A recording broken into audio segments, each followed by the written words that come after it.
दोस्तों, आप सभी का हमारे YouTube चैनल अभिषेक एकेडमी 23 में स्वागत है। मित्रों, हम आशा करते हैं कि आप सभी स्वस्थ होंगे, मस्त होंगे और पढ़ाई के लिए पूरी तरह से तत्पर होंगे। तो चलिए मित्रों, अपने समय को बिना नष्ट किए हुए अपने क्लास के पहले क्वेश्चन की तरफ बढ़ेंगे, जिसमें आपका कहा गया है। बढ़ने से पहले कुछ कहना चाहूँगा मित्रों, कहूँगा कि काम करो ऐसा कि एक पहचान बन जाए, हर कदम ऐसा चलो कि एक निशान बन जाए।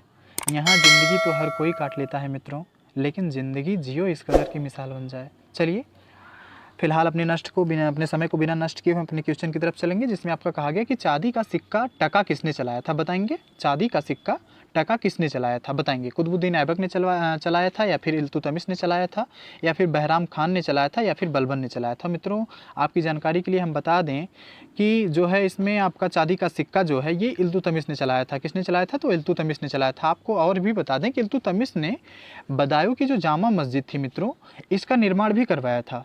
ठीक है, चलिए आगे चलेंगे, जिसमें आपका कहा गया है दोस्तों, निम्नलिखित में से किस सिख गुरु ने अमृतसर की आधारशिला रखी थी, बताएंगे। निम्नलिखित में से किस सिख गुरु ने अमृतसर की आधारशिला रखी थी? ऑप्शन में आपका दिया गया है गुरु अमरदास, दूसरे में गुरु रामदास, तीसरे में आपका गुरु अर्जुन देव और चौथे में आपका कहा गया है गुरु हरगोविंद, बताएंगे।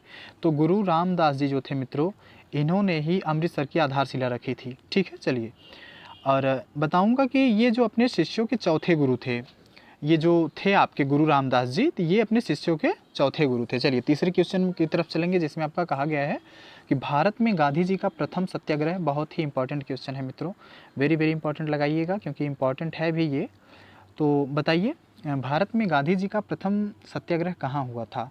ऑप्शन ए चंपारण में, दूसरे में अहमदाबाद, तीसरे में खेड़ा और चौथे में इलाहाबाद, बताएंगे कौन सा सही है। तो मित्रों, चंपारण जो है, यहाँ मित्रों गांधी जी अपना प्रथम सत्याग्रह यहीं किए थे। ठीक है, चलिए बिहार, ये चंपारण जो आपका दिया गया है मित्रों, ये बिहार में पड़ता, आपको पता ही होगा। और ये इन्होंने अपनी सत्याग्रह जो है 1917 में चलाई थी। कब चलाई थी? तो 1917 में। चलिए आगे चलेंगे चौथे क्वेश्चन की तरफ, जिसमें आपका कहा गया है मित्रों कि भारत की संविधान सभा की प्रारूप समिति के अध्यक्ष कौन थे, बताएंगे। भारत की संविधान सभा की प्रारूप समिति के अध्यक्ष पूछा है मित्रों। ऑप्शन ए में आपका दिया गया है के एम मुंशी जी, दूसरे में डी पी खेतन जी, तीसरे में डॉक्टर भीमराव अम्बेडकर जी और चौथे में आपका टी टी कृष्णमाचारी जी, बताएंगे कौन सा सही है। तो डॉक्टर भीमराव अम्बेडकर जी जो है ये प्रारूप समिति के अध्यक्ष थे। चलिए आगे चलेंगे, जिसमें आपका कहा गया कि भारतीय संविधान का निम्नलिखित में से कौन सा अनुच्छेद विधि के समक्ष समता के अधिकार से संबंधित है, बताएंगे कौन सा सही है इसमें, कि भारतीय संविधान का निम्नलिखित में से कौन सा अनुच्छेद विधि के समक्ष समता के अधिकार से संबंधित है। तो अनुच्छेद 14 जो है मित्रों, ये पूरी तरह से आपका सिर्फ और Chennai will be the right answer, पूरी तरह से सही है। चलिए आगे बढ़ेंगे, जिसमें आपका कहा गया है भारत में किस प्रकार का लोकतंत्र है। इंपॉर्टेंट है मित्रों, ध्यान दीजिएगा, बताइएगा कौन सा सही है। भारत में किस प्रकार का लोकतंत्र है? तो भारत में जो है मित्रों, ये प्रतिनिधियों का लोकतंत्र है। ठीक है, किस प्रकार का लोकतंत्र है? तो प्रतिनिधियों का लोकतंत्र है। चलिए आगे बढ़ेंगे, जिसमें आपका कहा गया है मित्रों, भारत के राष्ट्रपति को उनके पद से कौन हटा सकता है, बताएंगे। भारत के राष्ट्रपति को उनके पद से कौन हटा सकता है? पहले में दिया गया है भारत के प्रधानमंत्री हटा सकते हैं, दूसरे में भारत के मुख्य न्यायाधीश हटा सकते हैं, या फिर संसद हटा सकते हैं, या फिर लोकसभा हटा सकती है, बताएंगे कौन सा सही है। तो मित्रों, जो संसद होते हैं ये कहीं ना कहीं राष्ट्रपति को उनके पद से हटा सकती है। ठीक है, चलिए आगे बढ़ेंगे। आठवें क्वेश्चन में आपका कहा गया मित्रों कि लोकसभा की बैठक आयोजित करने के लिए न्यूनतम कितनी संख्या में सदस्य उपस्थित होने चाहिए, बताएंगे कौन सा सही है।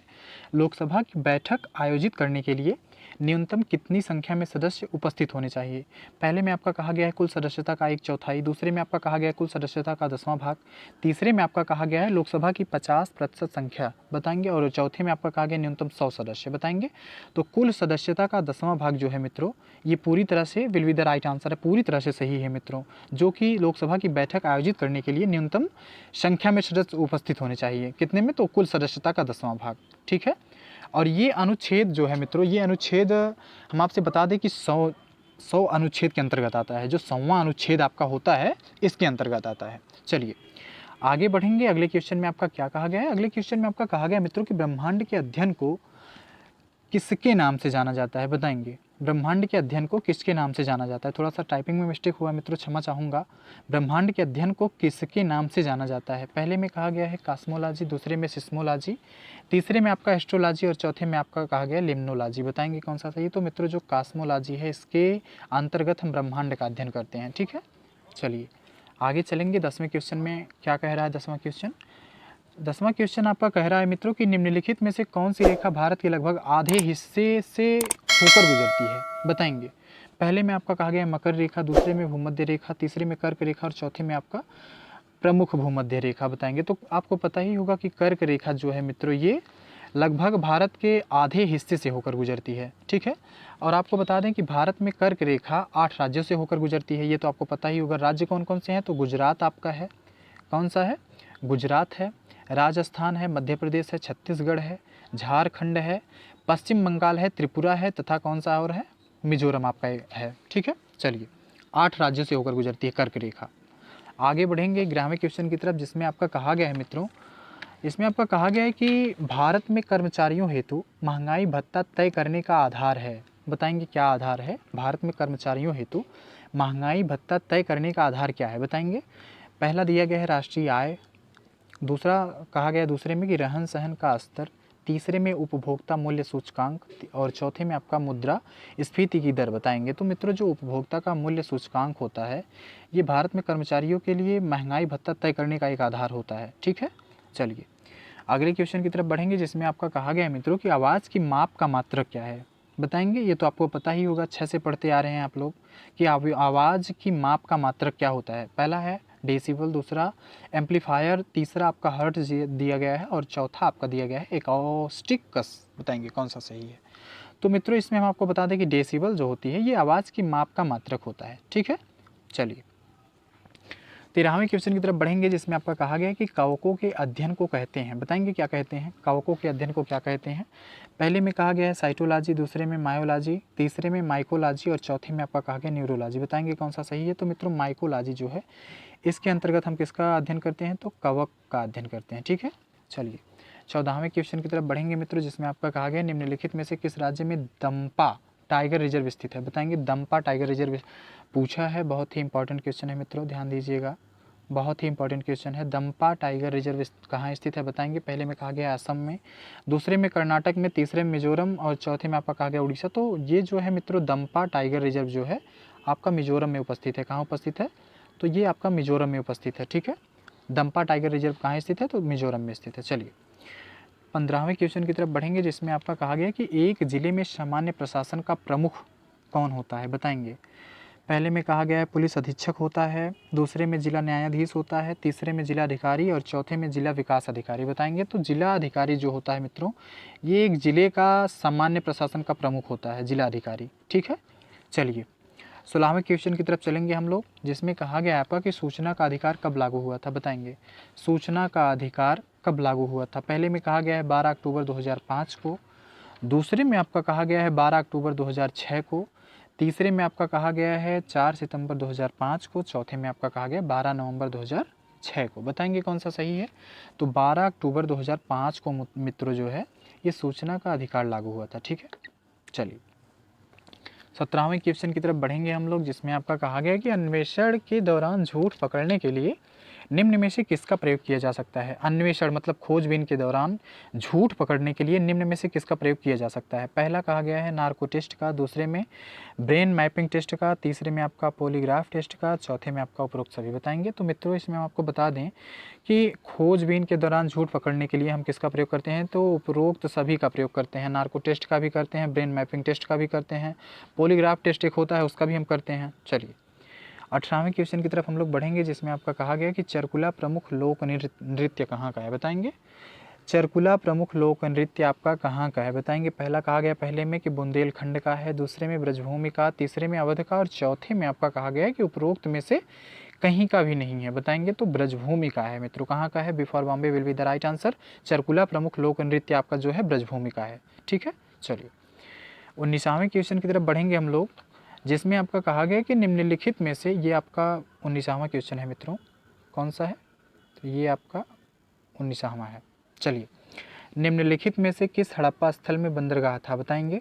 पहले में हड़प्पा, दूसरे में मोहनजोदड़ो, तीसरे में लोथल और चौथे में आपका कहा गया है कि आलमगीरपुर। बताएंगे कौन सा सही है। निम्नलिखित में से किस हड़प्पा स्थल में बंदरगाह था, बताएंगे। तो लोथल जो है मित्रों, लोथल जो आपका दिया गया है ये पूरी तरह से सही है। सिर्फ और Chennai will be the right answer, पूरी तरह से सही है, जिसमें हड़प्पा स्थल में बंदरगाह था। ठीक है, चलिए आगे चलेंगे, जिसमें आपका कहा गया है कि किस सम्राट ने अपनी राजधानी दिल्ली से दौलताबाद के लिए स्थानांतरित की थी, बताएंगे। किस सम्राट ने अपनी राजधानी दिल्ली से दौलताबाद के लिए स्थानांतरित की थी। ऑप्शन में आपका दिया गया है औरंगजेब ने, दूसरे में मोहम्मद बिन तुगलक ने, तीसरे में आपका शेर शाह सूरी ने, चौथे में आपका चंगेज खान ने। बताएंगे कौन सा सही है। तो मोहम्मद बिन तुगलक जो है मित्रों, मोहम्मद बिन तुगलक जी जो हैं ये अपनी राजधानी दिल्ली से दौलताबाद के लिए स्थानांतरित हुए थे। ठीक है, चलिए 20 क्वेश्चन की तरफ बढ़ेंगे, 20वें क्वेश्चन की तरफ, जिसमें आपका कहा गया है मित्रों कि संविधान सभा के पहले अस्थाई पूछा है मित्रों, ना कि अस्थाई। अस्थाई अध्यक्ष कौन थे, बताएंगे। संविधान सभा के पहले अस्थाई अध्यक्ष कौन थे। पहले में कहा गया BR अम्बेडकर, दूसरे में जवाहरलाल नेहरू, तीसरे में राजेंद्र प्रसाद और चौथे में आपका कहा गया डॉक्टर सच्चिदानंद सिन्हा। बताएंगे कौन सा सही है।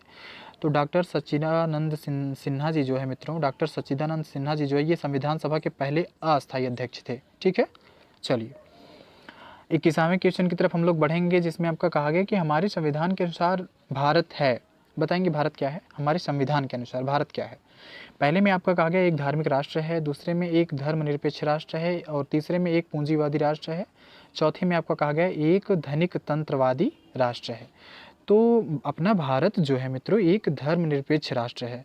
ठीक है, क्या है, एक धर्मनिरपेक्ष राष्ट्र है। चलिए 22वें क्वेश्चन की तरफ हम लोग बढ़ेंगे, जिसमें आपका कहा गया मित्रों कि निम्नलिखित में से लोकसभा की प्रथम महिला अध्यक्ष, बताइए प्रथम महिला अध्यक्ष कौन थी। निम्नलिखित में से लोकसभा की प्रथम महिला अध्यक्ष कौन थी, बताएंगे कौन सा सही है। ये आपका टाइपिंग में थोड़ा सा मिस्टेक हुआ है मित्रों। बताएंगे कि निम्नलिखित में से लोकसभा की प्रथम महिला अध्यक्ष का नाम बताइए। बताएंगे कौन सा सही है। ऑप्शन ए में आपका कहा गया सुषमा स्वराज, दूसरे में मीरा कुमार, तीसरे में मार्गरेट अल्वा और चौथे में आपका सरोजिनी नायडू कहा गया है। बताएंगे तो मीरा कुमार जी जो है मित्रों ये पूरी तरह से B for Bombay will be the right answer, पूरी तरह से सही है, जो कि लोकसभा की प्रथम महिला अध्यक्ष रह चुकी हैं। चलिए आगे बढ़ेंगे, जिसमें आपका कहा गया कि निम्नलिखित में से किस राज्य में मैंग्रोव वन का सबसे अधिक क्षेत्र है। वेरी इंपॉर्टेंट क्वेश्चन है मित्रों, जितना मैं वेरी लगा रहा हूँ उसको आप ध्यान दीजिएगा, ज़रूर से ज़रूर ध्यान दीजिएगा, क्योंकि कहीं ना कहीं आपके काम आने वाला है ये सब। निम्नलिखित में से किस राज्य में मैंग्रोव वन का सबसे अधिक क्षेत्र है। पहले में आपका कहा गया राजस्थान में, दूसरे में सिक्किम, तीसरे में उत्तर प्रदेश और चौथे में पश्चिम बंगाल। बताएंगे कौन सा सही है। तो पश्चिम बंगाल जो आपका दिया गया है पूरी तरह से सही है, D for Delhi will be the right answer, पूरी तरह से सही है, जिसमें मैंग्रोव वन का सबसे अधिक क्षेत्र है पश्चिम बंगाल में। चलिए आगे बढ़ेंगे, अगले क्वेश्चन में आपका कहा गया मित्रों कि इनमें से कौन सा एक भारतीय बैंक नहीं है। बताएंगे एक्सिस बैंक क्या भारतीय बैंक नहीं है, HDFC बैंक भारतीय बैंक नहीं है, या फिर ICICI बैंक जो है आपका ये भारतीय बैंक नहीं है, या फिर जो आपका दिया गया है HSBC बैंक ये आपका भारतीय नहीं है। तो मित्रों हम आपको बता दें कि D for Delhi will be the right answer, पूरी तरह से सही है। जो HSBC बैंक आपका है यह एक भारतीय बैंक नहीं है, बाकी जो एक्सिस बैंक है, HDFC बैंक है, ICICI बैंक है, ये सब आपका भारतीय बैंक है। ठीक है, चलिए 25वें क्वेश्चन में आपका कहा गया है मित्रों कि निम्नलिखित में से कौन सी संस्था वर्ल्ड बैंक के नाम से भी जानी जाती है। बताएंगे वर्ल्ड बैंक पूछा है, कौन सी संस्था वर्ल्ड बैंक के नाम से भी जानी जाती है। तो पहले में आपका कहा गया international bank for reconstruction and development, दूसरे में आपका कहा गया इंटरनेशनल मॉनेटरी फंड, तीसरे में आपका कहा गया यूनिसेफ और चौथे में आपका कहा गया है IFC। तो इसमें जो मित्रों ए फॉर अमेरिका है पूरी तरह से आपका राइट आंसर है, जो कि international bank for reconstruction and development, ये आपका पूरी तरह से सही है मित्रों। ठीक है, चलिए आज के लिए बस इतना ही मित्रों, आज की ये लास्ट क्वेश्चन था आज के लिए ये। बाकी मिलेंगे अगली वाली क्लास में मित्रों। क्लास कैसी लगी कमेंट बॉक्स में ज़रूर बताइएगा, और हाँ मित्रों अगर क्लास आपको अच्छी लगी हो तो ही लाइक करिएगा, अन्यथा कोई बात नहीं। और चैनल को सब्सक्राइब कर लीजिए और बेल आइकन को ज़रूर प्रेस करिए, जिससे हमारी आने वाली महत्वपूर्ण वीडियो आप तक आसानी से पहुँच सके मित्रों। मैं दावे के साथ कह रहा हूँ कि आने वाले एग्ज़ाम में मैं जितने भी टॉपिक आपके लिए लेके आ रहा हूँ सारे पूछे जाएंगे, आपको भी पता है कि ये सारे पूछे जाएंगे। तो मित्रों अभी बहुत समय है, लापरवाही मत करिए, पढ़ाई कर लीजिए, क्योंकि ये समय दोबारा नहीं आने वाला है। चलिए फिलहाल मिलते हैं अगले क्लास में, तब तक के लिए धन्यवाद। जय हिंद, वंदे मातरम।